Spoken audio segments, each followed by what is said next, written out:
I'm recording this on New Year's Eve for something that happened on New Year's Eve last year. So I apologize for the noises. Things are hectic now, so I was just thinking like, should I record it? Should I not? And I was just like, just do it.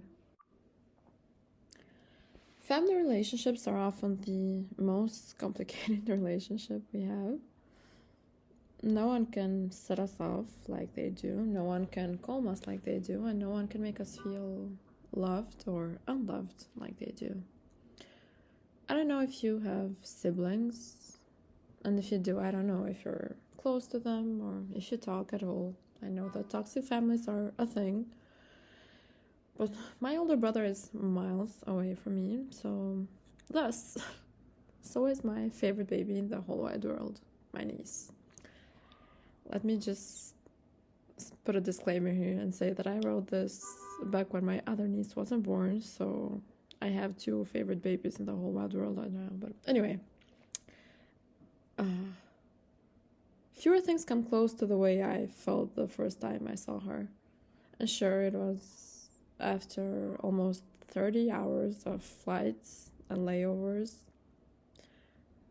Just because at the time I insisted on getting like the cheapest possible flight, which is not the smartest thing to do. So anyway, 30 hours of flights and layovers, so my emotions were running high already. But a baby, and especially a sleeping baby, is just like one of the purest things on the planet. Here's how the story starts. So my brother's family had a photo shoot. The photos turned out lovely, and we thought of printing them out and framing them and giving them to my parents for Christmas. We is me and my brother and his wife. So we settled on December 31 for the date, since this is the day we get more excited about in Albania rather than Christmas. Is Santa Claus celebrated in Albania with the children? Santa Claus is for New Year's, not for Christmas. What the are you talking about? Santa for like in general, like Santa Claus is coming for Christmas? Huh? Yes. No. For Albania, like Santa more for the New Year's, for like everybody's celebration, the New Year's, every like different religion celebration for New Year's. I understand. It makes sense to Santa come for New Year's. Very, very different.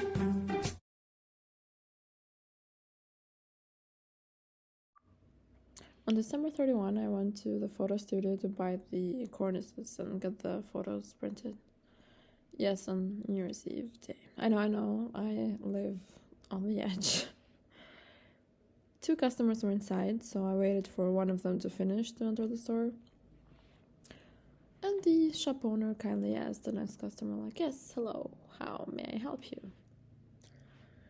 The old man looked at the shop owner respectfully and said, I wanted to come here and get your opinion on something. Maybe you don't remember me, but I asked my friends for recommendations on a photo studio, and they said I should come to you. So I did. So at this point, the old man took something out of a plastic bag he was carrying. And he asks the shop owner, I wanted to ask, like, just get your opinion, really. Do you think this looks good? And he held up a sequin pillow that had the face of a young girl all over it. And the owner's like facial muscles danced around a little, and his tone changed immediately. He's just like, I told your son-in-law, whoever it was that came here, that sequin pillows photos don't turn out very well. I said you shouldn't expect the same photo quality as you would in a printed photo or a cotton pillow.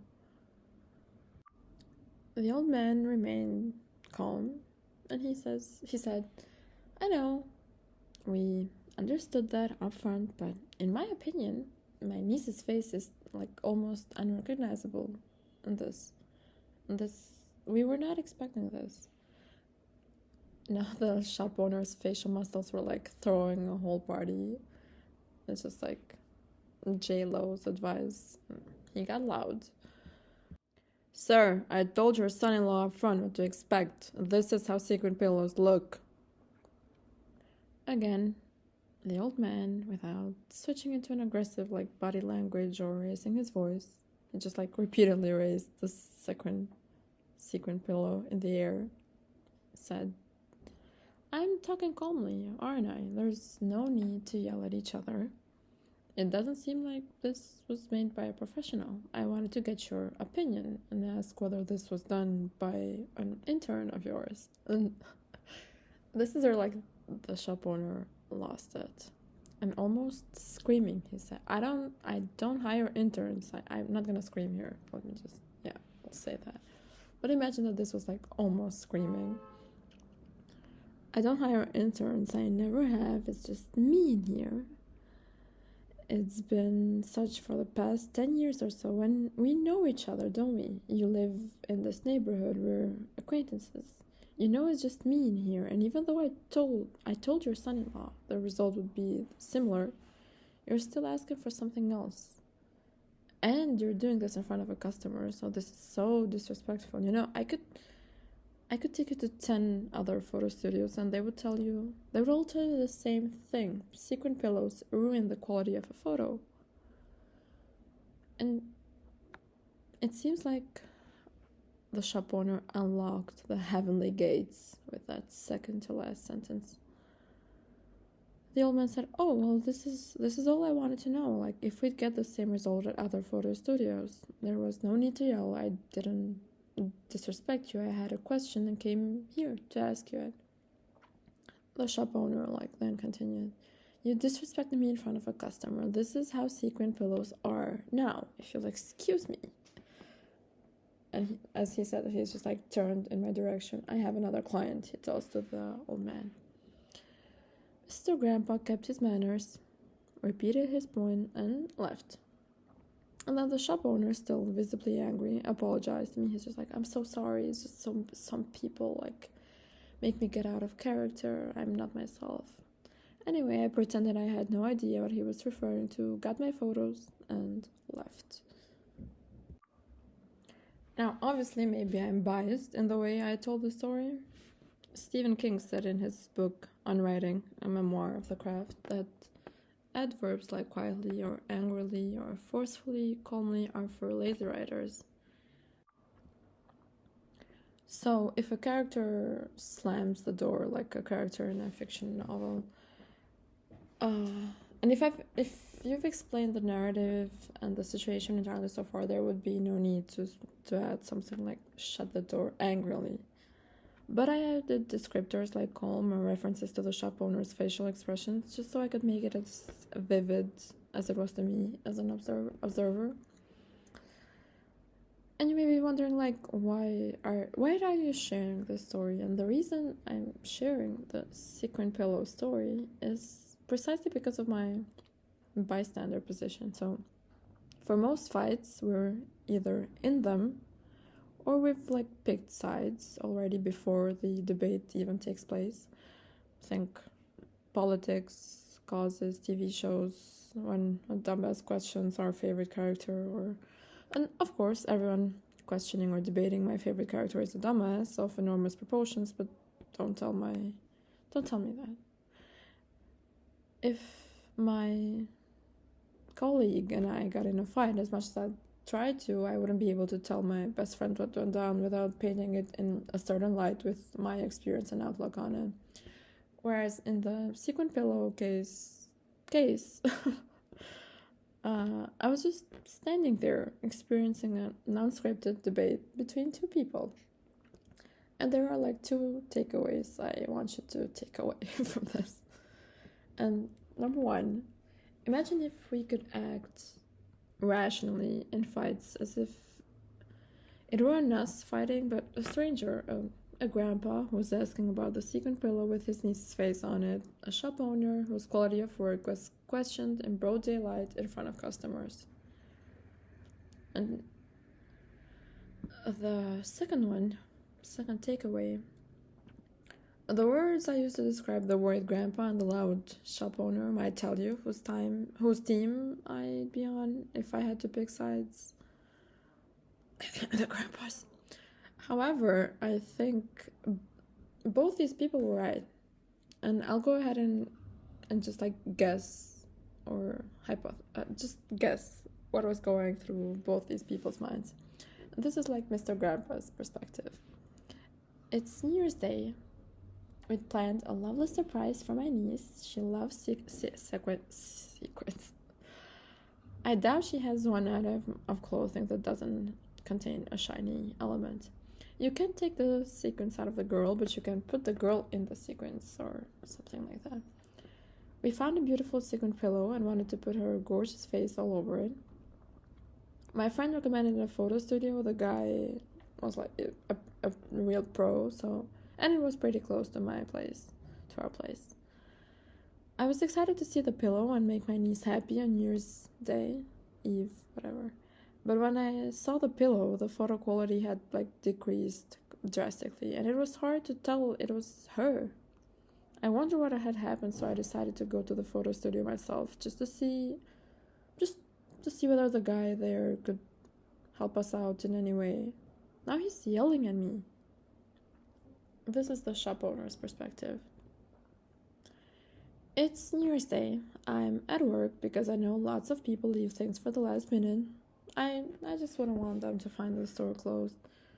Few places are open today anyway, so they might end up without the gift they'd planned. And however, though, I can't wait to go home and spend the last day of the year with my family. A few days ago, someone brought me a sequin pillow and told me they wanted a photo printed all over it, and that's tricky, and I usually try to avoid such work because the result is just so underwhelming. However, I kind of knew this person and their family, so plus they were telling me they were sure they wanted this sequin pillow, so I just agreed. I was like, sure. Now their father-in-law is here telling me I can't do my job in front of other clients, nonetheless. So, who is right or wrong now? No one, right? Earlier this week, someone asked me what my favorite book is. And as you can imagine, asking a writer this is a special kind of torture, but they made it easier by saying, what book would you recommend to me? To them, personally. So yes, and since this was happening in a professional setting, I went with nonfiction and one of the latest books I'd read.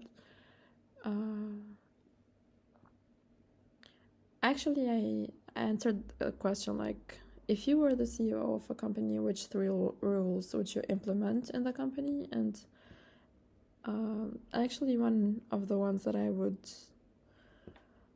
implement now would be reading this book that I also suggested to that person. And the book is Crucial Conversations, Tools for Talking When Stakes Are High. It's just a great fucking book.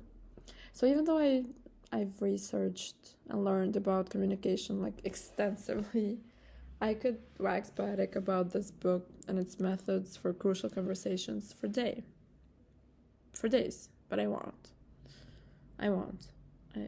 Why am I sick? Anyway, I won't. So here's one of the life-changing breakthrough teachings that I wanted to share with you from that book. With you and the worried grandpa and the loud shop owner. Whenever you find yourself, are you paying attention? Because this is good. At least I think so. Whenever you find yourself in a heated discussion with someone, ask yourself this question. Why would a reasonable, rational, and decent person do what this person is doing? That's the question. Unfortunately, not all the people we deal with are reasonable, rational, and decent, but to be honest, a lot of them are, your girlfriend, your best friend, your cousin, your roommate, or your business partner, your boss, your colleague, your hairdresser. I mention these people because we often get in crucial conversations with them. And you may be wondering, like, what's a crucial conversation? I'm sure you can guess, but let me just give you the actual definition. And it's debates whose outcomes can be so good or so terrible as to make or break your entire perception of the person and the relationship. Also, don't ask why a hairdresser is on that list of people. It gets vulnerable in there. So, what are some common crucial conversations that we can have? According to the book, these are some of them. It's ending a relationship, talking to a coworker who behaves offensively or makes suggestive comments, asking a friend to repay a loan, giving your boss negative feedback, critiquing a colleague's work, asking a roommate to move out, talking to a team member who isn't keeping their commitments, discussing problems with sexual intimacy, confronting a loved one about a substance abuse problem, talking to a colleague who's hoarding information or resources, or talking to a colleague about a personal hygiene problem. Here's an excerpt from the book. At the heart of almost all chronic problems in our organizations, our teams, and our relationships lie crucial conversations, ones that we're either not holding or not holding well. 20 years of research involving more than 100,000 people reveals that the key skill of effective leaders, teammates, parents, and loved ones is the capacity to skillfully address emotionally, politically risky issues. Period. That's the quote.